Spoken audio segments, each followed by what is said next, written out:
In Hindu mythology, there is a story about the gods Shiva and Parvati.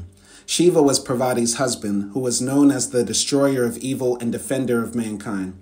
Parvati was a nurturer who helped humanity maintain our physical, emotional, and spiritual sustenance. The union between these two for countless millennia was harmonious, virtuous, and beneficial to man. However, over time, Shiva, the detached observer of worldly affairs, who was overall apathetic to the material world, began to argue with Parvati that her tending to maintaining reality was pointless. Shiva began to believe that Brahma, the supreme creator deity, really just created a cosmic illusion, that everything in reality was simply not real. What we perceived to be real, Shiva called Maya, and this Maya, with or without Parvati's interference, would exist regardless. At first, Parvati ignored Shiva's derision of her work, but as time progressed, Parvati could no longer take the wanton denigration of her labor by her spouse, so she left. She left Shiva and the world. Well, what happened next? Famine, drought, desolation spread across the planet. All that Shiva thought would never transpire did, and to make matters even worse, the once powerful Lord Shiva, who once claimed that feeling famished itself was just an illusion, felt something even a god was unacquainted with: hunger. I wanted to open up this topic with this story because the allegory relates to what I will discuss.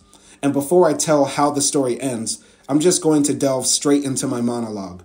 Since I've started voicing my experiences and opinions publicly, I've given my 2 cents on a variety of topics: mass shootings in the U.S., global current events, my personal romantic relationships. Hell, I even did an exercise challenge. With only the latter being done for clout and also to challenge myself, any other time I've opened my mouth to share with the world has been done with 100% honesty, sincerity, and thoughtfulness. However, the one topic that seems to stir the pot the most and garner the most attention are my videos about being Black abroad. I'm fine with this because this is a topic I know backwards and forwards. It's literally my life. I've lived a good portion of my 32 earthly years outside of my country of birth, and I've been Black even longer. I heard someone say once that when you write what you know, you'll be successful and never have writer's block. Well, let's put that theory to test. What I know is this: the United States of America will never be a country Black people can prosper or thrive in as long as white supremacy exists.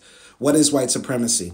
White supremacy is a worldview that those who are considered white and those who are adjacent to whiteness are considered superior to others. That belief of superiority is then extrapolated to not only individual white people, but also to cultures, norms, beliefs, beauty standards, and even nations that are related to whiteness. This belief is then tacitly or explicitly fostered and bolstered throughout a society in a systemic manner which aggrandizes whiteness in all facets of life, particularly through media, education, and violence done by the state or those given the green light by it. While the question of who is white has consistently been contentious and nebulous throughout its recent creation, one thing has remained permanently clear. Since its inception, white supremacy is built on anti-Blackness. White supremacy is best explained when seen through the eyes of those who profess it. It is not the Nubian, it is not the Moor, it is not the African. What I mean is that despite all the controversies that exist within and outside of the white supremacist perspective, there is consensus that Blackness, Black identity, and anything related to Black life is antithetical to white supremacy. Some might say that Black Americans have progressed and will continue to progress socially, economically, and politically in our home. I agree that we have moved forward as a people, but our continued progression is not inevitable. Existing in a society as a visible minority class means always being subjected to the whims of the dominant societal group. From the moment we were brought to the shores of the New World, we fought back and resisted slavery. But aside from Haiti, mass manumission did not happen until white people did not see slavery as economically viable. Whether it be for our suffrage, our civil rights, or our economic opportunities, they all come from the dominant society making the best choices possible for themselves and then Black people and those allied with us, impelling the dominant group to keep this the new status quo. But when will we as Black people learn from history to see that the pendulum of progress can swing the other way? Other ethnic and racial minorities enjoyed centuries of thriving in some of the most powerful and prestigious kingdoms of the past. But when the golden ages of those empires ended, those minorities were the first to suffer the brunt of regression and swallow the hard truth that living at the mercy of another man is no life at all. I'm not here to say America is about to fall. I'm not here to say the US dollar will collapse. I'm not here to say that nuclear annihilation is imminent. I'm not a doomsdayer. I'm not Moses telling the Hebrews to flee the land of Pharaoh before the plagues are unleashed. I'm not even here saying that America isn't a good place to live for some black people. What I am saying is that America, like every other country in the world, is infected by the disease of white supremacy, but unlike every other country in the world, excels at torturing the black mind, soul, and body, and therefore we must consider an exit strategy. Look, nobody chooses the country they're born in, and that fact alone is good enough reason to argue that no one should have to consider emigrating to another nation in search of dignity and opportunity due to the color of their skin. But we do not live in an ideal world. I commend any black person who wishes to stay in the belly of the beast to fight the devil, and trust and believe, even if a black American does emigrate, the fight continues because white supremacy is everywhere.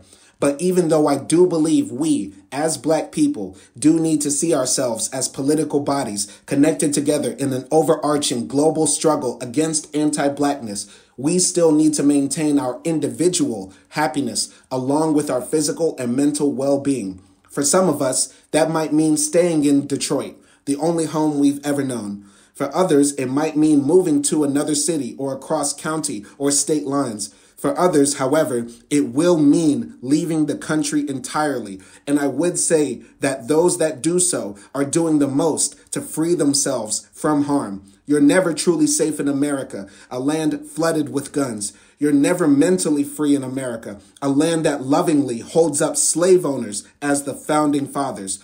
You're never economically free in America, a land where your first and last name on a resume can block you from a job, or where your natural black hair can get you fired, or where you can be denied access to capital because the loan officer doesn't think you're creditworthy, even though you have more qualifications than a white man. For some, embracing the BLAXIT movement will be too radical or financially unfeasible for them. I understand. I will continue to write more about this subject and give advice and perspectives on how the transition out of America can be easier for us. I do not have all the answers. I'm learning as I go as well. But those who have the opportunity or capability to leave, we must always remember that we are not abandoning the war against global white supremacy. We are taking the fight worldwide while living happier lives and leaving a better society for our descendants. The story of Shiva and Parvati ends with Parvati returning to Earth as a new deity called Annapurna. She begins to restore the world and feed humanity. While doling out food from one of the temples, a beggar approaches with his hands outstretched, holding a bowl with his face to the ground. Parvati knew who this was. It was Lord Shiva coming in humility, admitting he was wrong. I wanted to tell that story because the white supremacists, like Lord Shiva, believe in an illusion too. They believe that the world would be better without us. Well, let them have it, and let's see what happens. Signing out, for our people, Simon Hill.